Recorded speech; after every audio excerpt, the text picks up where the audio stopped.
संसार में केवल मनुष्य ही एकमात्र ऐसा प्राणी है जिसका जहर उसके दांतों में नहीं शब्दों में है।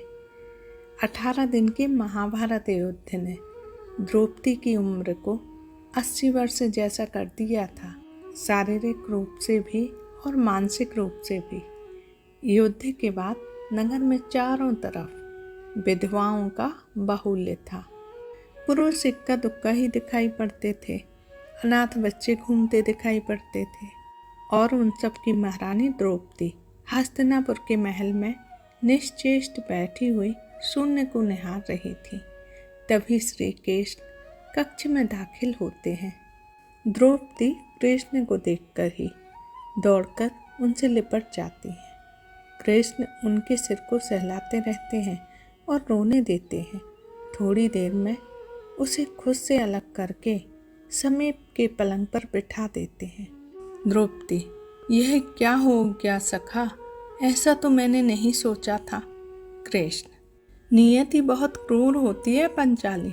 वह हमारे सोचने के अनुरूप नहीं चलती। वह हमारे कर्मों को परिणामों में बदल देती है। तुम प्रतिशोध लेना चाहती थी और तुम सफल हुई द्रौपदी।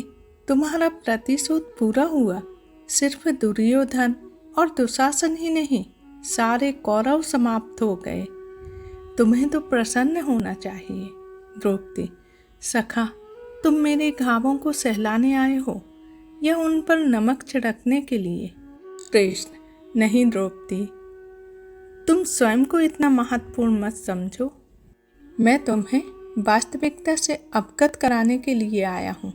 हमारे कर्मों के परिणामों को हम दूर तक नहीं देख पाते और जब वे समक्ष होते हैं तब हमारे हाथ में कुछ नहीं होता। द्रौपदी, तो क्या इस युद्ध के लिए पूर्ण रूप से मैं उत्तरदायी हूँ कृष्ण? कृष्ण, नहीं द्रौपदी, तुम स्वयं को इतना महत्वपूर्ण मत समझो। लेकिन तुम अपने कर्मों में थोड़ी सी दूरदर्शिता रखती तो स्वयं इतना कष्ट कभी ना पाती। द्रौपदी, मैं क्या कर सकती थी कृष्ण? तुम बहुत कुछ कर सकती थी द्रौपदी। कृष्ण, जब तुम्हारा स्वयंवर हुआ तब तुम कर्ण को अपमानित नहीं करती और उसे प्रतियोगिता में भाग लेने का एक अवसर देती तो शायद परिणाम कुछ और होते। इसके बाद जब कुंती ने तुम्हें 5 पतियों की पत्नी बनने का आदेश दिया तब तुम उसे स्वीकार नहीं करती, तब भी परिणाम कुछ और होते।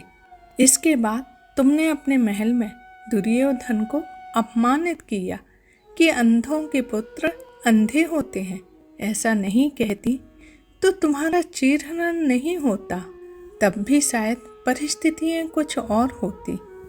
हमारे शब्द भी हमारे कर्म होते हैं द्रौपदी, और हमें अपने हर शब्द को बोलने से पहले तौलना बहुत जरूरी होता है, अन्यथा उसके दुष्परिणाम सिर्फ स्वयं को ही नहीं अपने पूरे परिवेश को दुखी करते रहते हैं।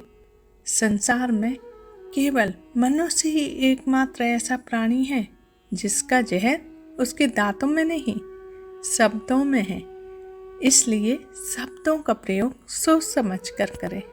समय, संयम और सहनशीलता बड़े से बड़े घावों को भर देती है। वही चपलता, कटुता और कपट इंसानियत को तार तार कर इंसान को उसकी करने का ऐसा परिणाम देते हैं कि उसके पास प्रायश्चित करने के लिए भी समय नहीं रहता।